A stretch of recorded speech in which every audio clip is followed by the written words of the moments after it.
അല്ല, ഞങ്ങൾ ഇന്നത്തെ മീറ്റിംഗ് ശബരിമലയുമായി ബന്ധപ്പെട്ട മുന്നൊരുക്ക കാര്യങ്ങളാണ് പ്രധാനമായും ചർച്ച ചെയ്യുന്നത്. അല്ലാതെ മറ്റു കാര്യങ്ങളിലേക്കൊന്നും കടന്നിട്ടില്ല. അപ്പോൾ ശബരിമല മണ്ഡല മകരവിളക്ക് മഹോത്സവം തുടങ്ങാൻ പോവുകയാണ്. അപ്പോൾ അതിൻ്റെ മരാമത്ത് പണികൾ, മറ്റ് പണികൾ അതെല്ലാമാണ് ഇന്ന് ചർച്ചയായി വരുന്നത്. മറ്റ് റൊട്ടീൻ കാര്യങ്ങൾ മാത്രമേ ഉള്ളൂ. ഇതിൽ നേരത്തെ ഹൈക്കോടതിയുടെ ഒരു ഉത്തരവുണ്ടായിരുന്നല്ലോ, ഈ താങ്കൾ ബോർഡ് പ്രസിഡന്റിന് ഉൾപ്പെടെ പറഞ്ഞുകൊണ്ടുള്ള ഈ കാര്യത്തിൽ നമ്മൾ നേരത്തെ ഹൈക്കോടതിയെ സമീപിക്കുമെന്ന് പറഞ്ഞിരുന്നു. അല്ല, അതൊക്കെ ഞങ്ങൾ സ്റ്റാൻഡിംഗ് കൗൺസിലുമായി ബന്ധപ്പെട്ട് കാര്യങ്ങൾ അറിയിച്ചിട്ടുണ്ട്. അതൊക്കെ അതിൻ്റേതായ നിർദ്ദേശങ്ങൾ നമുക്ക് കിട്ടിയിട്ടുണ്ട്. അത് പ്രകാരം ഞങ്ങൾ പരിഹരിക്കും. അതെല്ലാം പിന്നെ കോടതിയുടെ നിരീക്ഷണത്തിൽ നടന്നുകൊണ്ടിരിക്കുന്ന ഒരു അന്വേഷണത്തിന്റെ ഭാഗമല്ലേ. അപ്പോൾ അതങ്ങനെ തന്നെ നമ്മൾ കൈകാര്യം ചെയ്യും. എല്ലാം അറിയിച്ചു കഴിഞ്ഞു. അല്ല, രേഖകളല്ലല്ലോ, അതൊക്കെ നമുക്ക് എന്താണോ ഞങ്ങളുടെ അഭിപ്രായമായി പറയാനുള്ളത് സ്റ്റാൻഡിംഗ് കൗൺസിലിനോട് പറഞ്ഞിട്ടുണ്ട്. സ്റ്റാൻഡിംഗ് കൗൺസിൽ അത് കോടതിയെ അറിയിച്ചിട്ടുണ്ട്. കോടതി നിർദ്ദേശപ്രകാരമുള്ള കാര്യങ്ങൾ ഞങ്ങൾ ചെയ്യും, അനുസരിക്കും. അല്ല, ഞാൻ പറയുന്നത് പിഴവല്ല. അതെങ്ങനെ പിഴവെന്ന് പറയാൻ പറ്റും? അല്ല, പിഴവെന്നല്ല ഞാൻ പറയുന്നത്. സ്വാഭാവികമായും അന്ന് കോടതി എന്താ പറഞ്ഞത്? 2019 സ്വർണ്ണക്കൊള്ള മറച്ചു വയ്ക്കാനാണ് സ്പെഷ്യൽ കമ്മീഷണർ അറിയിക്കാതെ പോയത് എന്ന് പറഞ്ഞാൽ അതൊരു അനുമാനമാണ്. ആ അനുമാനം ശരിയാണെന്നാണ് ഞാൻ പറയുന്നത്. കാരണം പിന്നെ ഞങ്ങളുടെ ഉദ്യോഗസ്ഥരുടെ ഭാഗത്ത് അറിയിക്കാതെ പോയതിലൊരു വീഴ്ച വന്നിട്ടുണ്ടല്ലോ.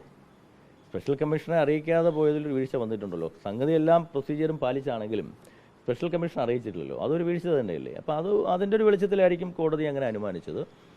അതുമായി ബന്ധപ്പെട്ട്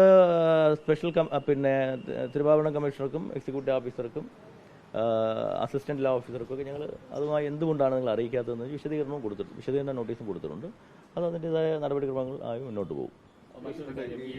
കാണാതായെന്ന് കരുതുന്ന സ്വർണം കണ്ടെത്തിയതായിട്ട് പറയുന്നു. അപ്പോൾ ഇത് ഒറിജിനൽ സ്വർണ്ണമാണെന്ന് നമ്മൾ വിശ്വസിക്കുന്നുണ്ട്. അതൊക്കെ സ്വാഭാവികമായിട്ടും അന്വേഷണത്തിന്റെ ഭാഗമായി ബഹുമാനപ്പെട്ട കോടതിയുടെ നിരീക്ഷണത്തിൽ നടക്കുന്ന മികച്ച രീതിയിലല്ലേ SITയുടെ അന്വേഷണം നടക്കുന്നത്.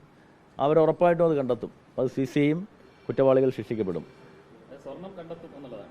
കണ്ടെത്തണ്ടേ? സ്വാഭാവികമായി അതിനാണല്ലോ ബഹുമാനപ്പെട്ട കോടതിയുടെ നേതൃത്വത്തിൽ അന്വേഷണം നടക്കുന്നത്, SITയുടെ അന്വേഷണം നടക്കുന്നത്. അല്ല, അതെല്ലാം അന്വേഷണ സമിതി മികച്ച രീതിയിൽ അന്വേഷണം നടത്തി മുന്നോട്ട് പോകുന്നുണ്ട്. ഞങ്ങൾ നല്ല ആത്മവിശ്വാസമുണ്ട്. കോടതിയുടെ നിരീക്ഷണത്തിൽ നടക്കുന്നതായതുകൂടി കൊണ്ട് തന്നെ കൃത്യമായും അത് കണ്ടെത്തുമെന്നും കുറ്റവാളികൾ ശിക്ഷിക്കപ്പെടുമെന്നും ഞങ്ങൾക്ക് ഉറപ്പുണ്ട്. പ്രസിഡന്റ് എപ്പോഴും പറയാറുണ്ട്, അയ്യപ്പന്റെ ഒരു തരി പൊന്നു പോലും ഇവരുടെ ഒരിക്കലും നഷ്ടപ്പെടില്ല, അങ്ങനെ അത് എവിടെയെങ്കിലും പോയിട്ടുണ്ടെങ്കിൽ അത് തിരികെ കിട്ടും എന്നുള്ളതാണ്. അതിപ്പോഴും അങ്ങനെ തന്നെയാണ് വിശ്വസിക്കുന്നത്. തിരികെ കിട്ടാൻ വേണ്ടിയിട്ടാണല്ലോ ഈ അന്വേഷണം നടക്കുന്നത്.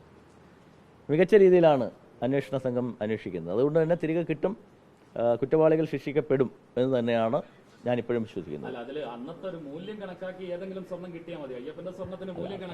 അതൊക്കെ ഞാൻ ആധികാരികമായി പറയുന്നത്. അതിന്റെ ഭാഗമായിട്ടല്ലേ അന്വേഷണമൊക്കെ നടക്കുന്നത്. അതങ്ങനെ തന്നെ സംഭവിക്കുമെന്നാണ് ഞാൻ വിചാരിക്കുന്നത്. ഭഗവാന്റെ ഒരു തരി പൊന്നു പോലും നഷ്ടപ്പെടാൻ പാടില്ല. അത് എങ്ങനെയാണ്, മൂല്യമാണോ മൂല്യമല്ലേ എന്നൊക്കെ പറയുന്നത് ഞാനല്ല. അതൊക്കെ സ്വാഭാവികമായി അതിന്റെ ഭാഗമായി അന്വേഷണം നടക്കുന്നുണ്ട്.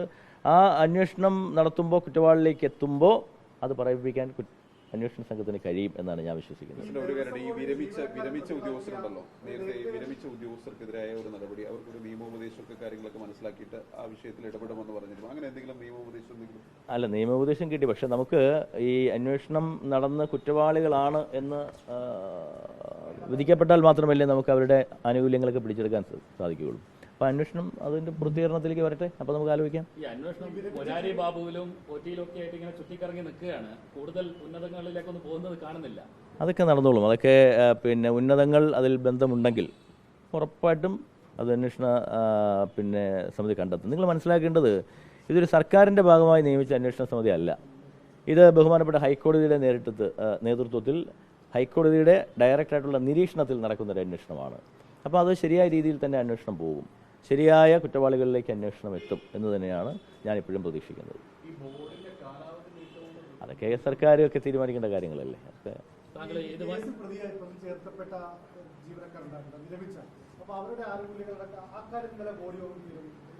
അല്ല, അത് ഞാൻ പറഞ്ഞില്ലേ, അതിപ്പോൾ FIRൽ ഇപ്പോൾ രജിസ്റ്റർ ചെയ്യപ്പെട്ടു. ഒരു കുറ്റവാളികളാണ് എന്ന് ഉറപ്പിച്ചാൽ മാത്രമല്ലേ നമുക്ക് പെൻഷൻ ആനുകൂല്യമൊക്കെ നമുക്ക് തിരിച്ചു പിടിക്കാനോ അല്ലെങ്കിൽ മറ്റ് അവരുടെ ആസ്തികൾ തിരിച്ചു പിടിക്കാനൊക്കെ പറ്റുള്ളൂ. അപ്പോൾ അത് തെളിയിക്കപ്പെട്ടാൽ തീർച്ചയായിട്ടും ആ നടപടികളിലേക്ക് ബോർഡ് പോകും. നേരത്തെ തിരുവാഭരണം കമ്മീഷണർ ഈ കാര്യങ്ങളൊക്കെ തടഞ്ഞുകൊണ്ടൊരു ഉണ്ണികൃഷ്ണൻ പോറ്റി കൊടുക്കരുതെന്ന് പറഞ്ഞൊരു കത്ത്, അത് മാത്രം താങ്കൾ പല രേഖയും പുറത്തുവിട്ടു. ആ തിരുവാഭരണം കമ്മീഷണർ അന്ന് തന്ന കത്ത് മാത്രം താങ്കൾ പുറത്തുവിട്ടതായി കാണുന്നില്ല. ആർക്ക് തന്ന കത്ത്? ബോർഡ് പ്രസിഡന്റിന് ഒരു ഇൻഫോം ചെയ്തിരുന്നു എന്നാണ്. അതൊക്കെ ഞങ്ങൾ തിരുവാഭരണം കമ്മീഷണർ ഇത് ഉണ്ണികൃഷ്ണൻ പോറ്റിക്ക് ഇതിന് വൈദഗ്ധ്യമില്ല എന്ന് പറഞ്ഞുകൊണ്ട്. അല്ല, അങ്ങനെയല്ല, അതല്ല അത് നിങ്ങൾ മനസ്സിലാക്കുന്നത്. അതിൽ തിരുവാഭരണം കമ്മീഷണർ ഉണ്ണികൃഷ്ണൻ പോറ്റിയോടും സ്മാർട്ട് ക്രിയേഷനോടും എഴുതി തന്നെ ചോദിച്ചിട്ടുണ്ട്. ആ കത്ത് നിങ്ങൾ കണ്ടു കാണത്തില്ല. അതിൻ്റെ പ്രശ്നമാണ്. മനസ്സിലായില്ലേ? തിരുവാഭരണം കമ്മീഷണർ പിന്നെ ഉണ്ണികൃഷ്ണൻ പോറ്റിയോടും പിന്നെ സ്മാർട്ട് ക്രിയേഷനോടും എഴുതി ചോദിച്ചുള്ളൊരു കത്തുണ്ട്. അത് നിങ്ങൾ കാണാത്തോണ്ടുള്ള പ്രശ്നമാണ്. അതൊക്കെ നിങ്ങളിട്ട് ചുമ്മാ ഇട്ട് കണക്ട് ചെയ്യുന്നതാണ്. സത്യത്തിൽ ഞങ്ങളെ സംബന്ധിച്ച് ഇപ്പോഴും ഞങ്ങൾ പറയുന്നു, പിന്നെ ഇന്നലെ പറഞ്ഞു തന്നെയാണ് എനിക്ക് ആവർത്തിക്കാനുള്ളത്. ഞങ്ങൾ 4 ഉത്തരവുകളാണ് ഇതുമായി ബന്ധപ്പെട്ട് പുറപ്പെടുവിച്ചിട്ടുള്ളത്. ഒന്ന്, ശ്രീമതി സുനില തിരുവാഭരണ കമ്മീഷണറായിരിക്കുമ്പോഴും പിന്നീട് വന്ന റജിലാൽ തിരുവാഭരണ കമ്മീഷണറായിരിക്കുമ്പോഴും ഈ 4 ഉത്തരവും ഒരുപോലെയാണ്.